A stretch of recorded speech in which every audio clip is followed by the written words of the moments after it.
Southern Meltdown has a couple of issues. Guard play clearly is at the top of the list simply because they don't have a real point guard. George Hill can play, but he's not a real point guard. Lance Stevenson can play, and he really, really can play, but he's not a point guard. C.J. Watson has been injured. He's been in and out.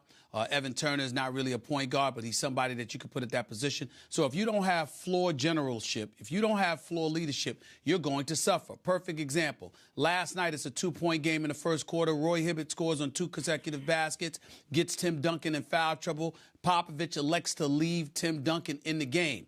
Obviously, what you do in that particular situation, knowing how formidable Tim Duncan is you go back to a Roy Hibbert because you want to get a third foul on Tim Duncan.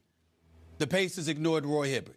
And as a result, San Antonio ends up going on a 15-0 run, ends up taking like a 32-15 or a 32-17 lead. And the next thing you know, the game is out of reach because you're playing catch-up the rest of the night.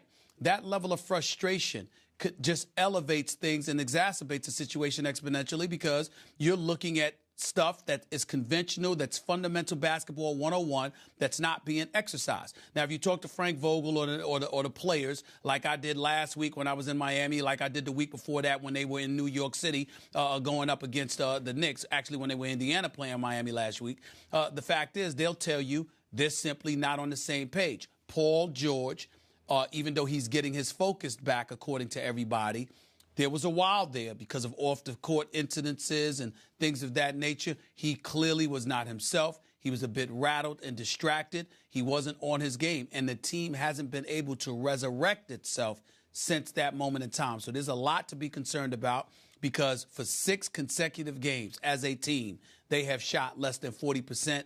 Their offense is virtually non-existent. They got blown out by Charlotte. They got blown out by Cleveland. Now they got blown out by San Antonio. You're looking at them right now.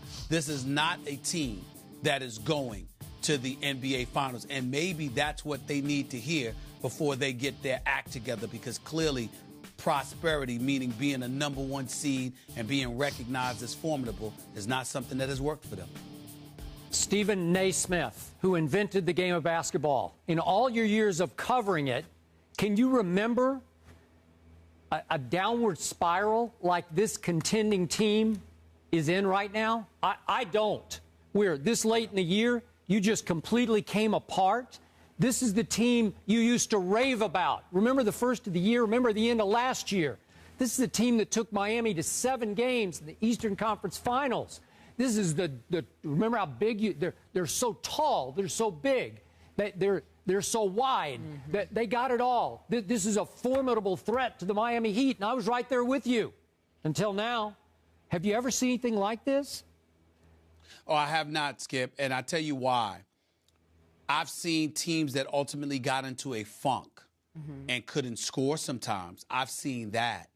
But I haven't seen a team that mentally and emotionally collapse the way this team appears to have done. When you look at a David West, when you look at a Roy Hibbert, these are some big boys. They're gutsy. They're not scared of anything. They're very physical. They play within themselves. They know who they are, and they know that they can defend against anybody.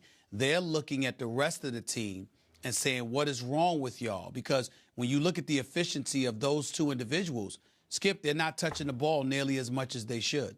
The guard play, that's why Stevenson and George Hill are ultimately getting into it, because somebody in that backcourt is being held accountable, because the big boys are saying, enough of this nonsense. What the hell are you guys doing? And remember, Louis Scola can play. Yep. He was a big-time acquisition for them this offseason. We barely heard anything about him this season. You know why? Because he's not getting the ball enough either. They seem to be a shell of themselves.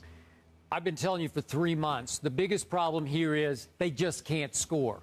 That's over their last 6 games, the one exception being the home win over Miami. They couldn't break 80. Now, I want to break 80 when I play golf, but when you can't break 80 in the NBA, you're going nowhere. And the score against Miami, as you recall, was 84-83, so that wasn't exactly a points explosion. So, Stephen A., you talked about George Hill. Little irony of what happened last night, the 23-point beatdown at the hands of the San Antonio Spurs. How did the Pacers get George Hill? It's because R.C. Buford of the Spurs traded George Hill, whom the Spurs have basically given up on, for the 15th pick in the draft, and they used it on Kawhi Leonard, who is the most valuable Spur as we speak. The most valuable all-around Spur is Kawhi Leonard, whom R.C. Buford stole with the 15th pick in the draft. That's the difference right now between the Spurs and the Pacers.